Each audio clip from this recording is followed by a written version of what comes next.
If you lose track of your table headers when scrolling down a spreadsheet, it can quickly become confusing.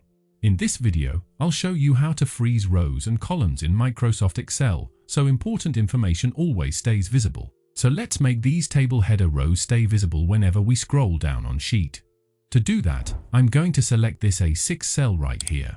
And here's why: everything above this cell is going to be frozen. So after selecting the cell, we need to enable freezing option.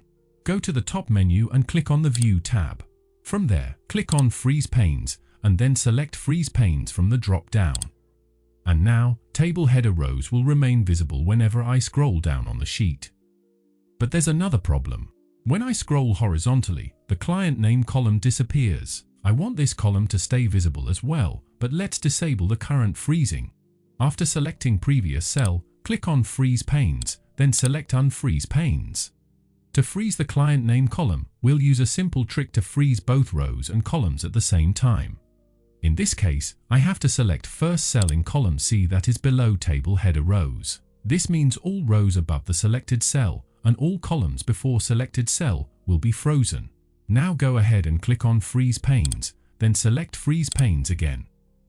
As you can see, when I scroll horizontally, numbering and client name columns are still visible. And when I scroll down, table headers also remain visible on the sheet. So, this is how you can freeze multiple rows and columns in Excel. Thank you so much for watching, and have a wonderful day.